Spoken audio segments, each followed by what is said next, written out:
हमने जितने शास्त्र पढ़े उनमें ऐसा हमने कोई विधान आज तक कहीं नहीं पढ़ा कि कोई स्त्री भागवत की साप्ताहिकी अनुष्ठान करे।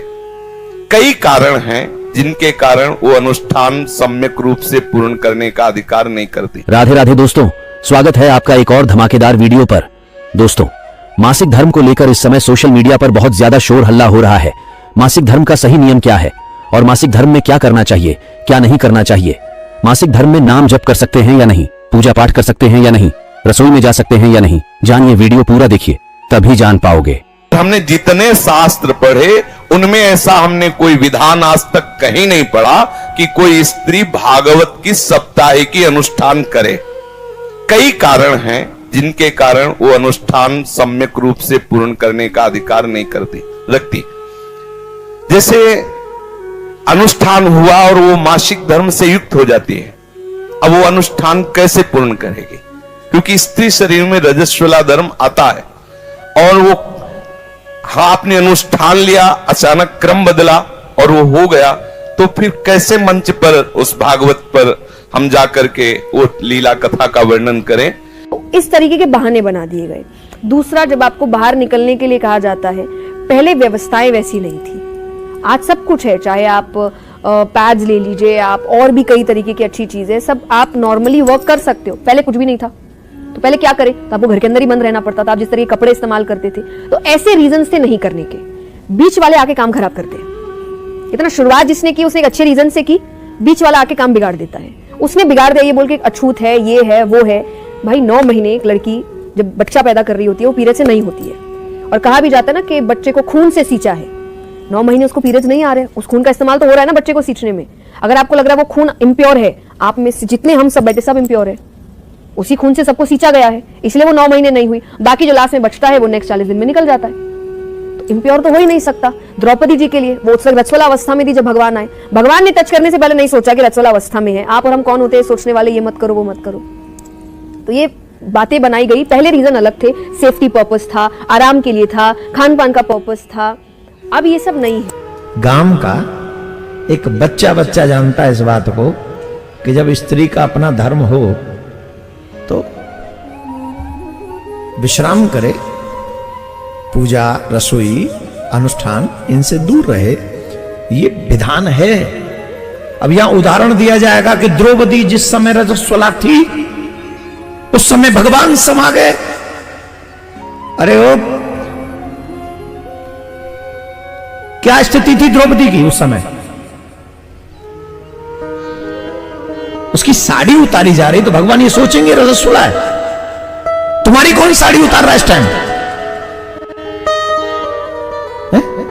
उस समय द्रौपदी की जो कंडीशन है, भगवान है वो तुम्हारी तरह मेरी तरह नहीं है।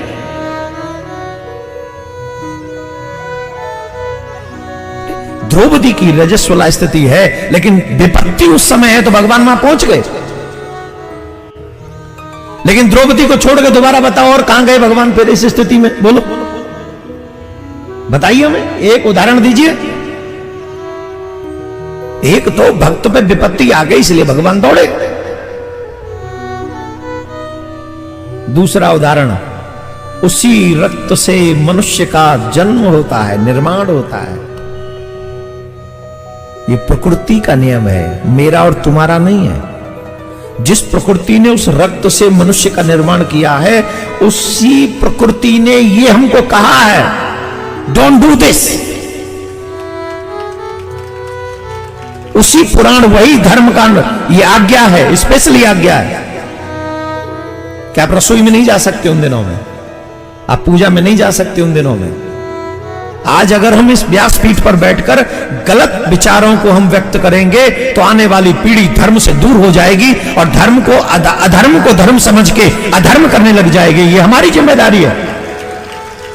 हमें शास्त्रों का पूरा ज्ञान होना चाहिए। आजकल ये तमाम क्वेश्चन आंसर होते और हम उल्टा सीधा कोई भी जवाब देते हैं। अगर आंसर न मालूम हो तो चुप रहो, लेकिन अधर्म को धर्म बना के साबित मत करो। इससे बहुत बड़ा फर्क पड़ेगा। आने वाली पीढ़ी समझेगी कि जब ऐसे धर्माचार्य ऐसा बोल रहे हैं तो यही सच होगा। और आपस में बैठकर चर्चा करना तो हमने सुना है, जैसे आनंदमयी माता, उड़िया बाबा और भी संतों के बीच में बैठकर भगवत चर्चा परस्पर हो रही है, सभा लगी हुई है और चर्चा घंटे 2 घंटे भगवत चर्चा हो रही, उसका तो प्रमाण मिलता है। शास्त्रों में आता है याज्ञवल्क्य से गार्गी जी प्रश्न उत्तर कर रहे हैं, चर्चा कर रहे हैं, ऐसा तो पाया गया है। लेकिन अनुष्ठान का अभी तक हमें पता नहीं। अगर कहीं हो तो हम मानने के लिए भी तैयार हैं, क्योंकि निगम अनुशासन के अंतर्गत सब हैं। अगर कहीं शास्त्र में है और हमने नहीं पढ़ा, कोई हम सर्वज्ञ तो है नहीं, जितना हमें ठाकुर जी ने ज्ञान दिया उतने ही हम जानते, जितना जनाया उतने ही जान पाते। अगर कोई ऐसा शास्त्र है जिसे हमने नहीं पढ़ा और उसमें अनुमति दी जाती है, तो अभी तक हमने ऐसा पढ़ा नहीं है और ऐसा हमने कभी गुरुजनों से सुना भी नहीं है। इसलिए मुझे ऐसा लगता है कि माताओं बहनों को भागवत का साप्ताहिक अनुष्ठान नहीं करना चाहिए। चर्चा करने का तो अधिकार है, भगवत लीला गुणानुवाद का अधिकार है। हम जैसे अपने लोग चर्चा कर रहे हैं, ऐसे वो बैठ के चर्चा कर सकते हैं, संत सभा में बैठकर भगवत यश गान कर। लेकिन अनुष्ठान साप्ताहिकी का निषेध है, ऐसा हमने शास्त्रों में कहीं नहीं प्रमाण पाया कि कोई भी स्त्री शरीरधारी मंच पर बैठकर साप्ताहिकी का अनुष्ठान करे। अब उसका परिणाम क्या होता है ये तो सर्वज्ञ भगवान जाने। उसका परिणाम क्या होता है इतना जरूर हम कह सकते हैं कि अमंगल तो होगा नहीं, क्योंकि भगवत चर्चा करने वाले का अमंगल नहीं हो सकता, ये तो पक्का है। ये बात जरूर है कि वो अनुष्ठान मंच का विधान नहीं हमने पढ़ा है, लेकिन ये जरूर है कि कैसे भी किसी भी तरह से भगवत यश श्रवण या कथन किया जाए उसका अमंगल नहीं हो सकता, ये हम बता रहे हैं। परिणाम क्या होगा ठाकुर जी जाने, क्योंकि वो परिणाम का ठीक निर्णय वही धर्म का कर सकते हैं। अपनी भावना से इतना जानते कि मंगल भवन का यश गाने वाले का कभी अमंगल नहीं हो सकता है। हाँ, ये नहीं करना चाहिए ऐसा शास्त्र में प्रमाण है कि इन कई कारण हैं ऐसे जिससे वो अनुष्ठान नहीं किया जा सकता। अगर कोई ऐसा हमें प्रमाण दिखा दे तो हमें उसमें कोई परेशानी नहीं। आपने प्रश्न किया, इसलिए शास्त्रीय विधान ऐसा है कि स्त्री साप्ताहिकी भागवत का अनुष्ठान नहीं कर सकती। तात्पर्य मासिक धर्म में, शौच में नहीं। अगर आप लेटरिन गए हैं तो आपको पवित्र होना है, उस समय नाम जप करो राधा वल्लभ श्री हरिवंश, कपड़े पवित्र, शरीर पवित्र। तब अब जैसे मासिक धर्म में माताएं बहनें कई दिन का होता है तो पवित्र कपड़े आदि पहने हुए अंदर ही अंदर जप सकती, बाहर कोई माला से या ठाकुर सेवा आदि के लिए 3 दिन तो निषेध ही रहता है। तो अगर आपका तात्पर्य मासिक धर्म से है तो कर सकती हैं, अगर आपका तात्पर्य लेटरिन आदि की अपवित्रता से है तो नहीं कर सकते। उस समय नाम जप करो, 15-20 मिनट नाम जप करते हुए अपना जो दिनचर्या में शौच आदि की पवित्रता है उतने ही वस्त्र पहने जितने धो सकते हो। बाथरूम में तो ऐसी व्यवस्थाएं होती है कि पर्सनल होता है, बंद करके वैसे फिर पवित्र होके फिर वस्त्र धारण करो बाहर। नहीं, जब आपका मासिक धर्म आए उस समय भी आप भगवान को स्पर्श नहीं करना, पर भगवान का नाम तो जपते ही रहना है।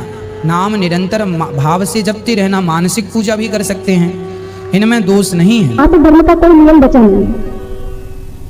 आज के जमाने में मासिक धर्म का आजकल कोई नियम नहीं रखता, लेकिन रखना चाहिए क्योंकि ब्रह्म हत्या का पाप है। अब आप हमें ही ये बताओ कि तुलसी तो एक पौधा है ना, तुलसी तो मात्र एक पौधा है, लेकिन अगर उस पर भी छांव पड़ जाए तो उसकी पत्तियां भी मुरझा जाती हैं। तो आप विचार करो कि ब्रह्म हत्या का पाप एक पौधे पर इतना प्रभावकारी है, तो फिर मनुष्य की बुद्धि को विकृत क्यों नहीं कर सकता। जनेऊधारी जो है उनका तो स्पर्श उस समय में स्त्री का करना ही नहीं चाहिए, और यहाँ तक कि स्त्री को किसी भी चीज का स्पर्श नहीं करना चाहिए। वो 5 दिन की अवस्था जो है उसमें सारा घर का दायित्व जो है वो पुरुष के ऊपर होता है, उसमें स्त्री कोई सहभागी नहीं होती है। क्यों नहीं होती? क्योंकि वो अशुद्ध अवस्था में होती है। कोई अगर अकेली हो तो वो मजबूरी में सब जगह छूती है, लेकिन कोई तो महाराज मंजूरी नहीं छूती है। किसी किसी की मजबूरी होती है, हर किसी की मजबूरी नहीं होती। जिसके यहाँ करने वाले हैं अगर वो भी अशुद्ध अवस्था में हर जगह छूती है तो उसको पाप का भोग अवश्य भोगना पड़ेगा। कोई नहीं है, आपने छू लिया, कोई बात नहीं, तो उसके लिए क्षमा मिल जाएगी, उसके लिए प्रायश्चित हो जाएगा। बहुत बहुत धन्यवाद दोस्तों, वीडियो पूरा देखने के लिए। आपको कौन से महाराज का विचार अच्छा लगा और किन के बातों से आप सहमत हो, कमेंट करके जरूर बताएं। और वीडियो को लाइक, चैनल को सब्सक्राइब भी कर लीजिए, क्योंकि यहाँ पर आपको रोज ऐसा ही सुंदर सुंदर वीडियो देखने को मिलेगा। मिलते हैं नए वीडियो पर। राधे राधे।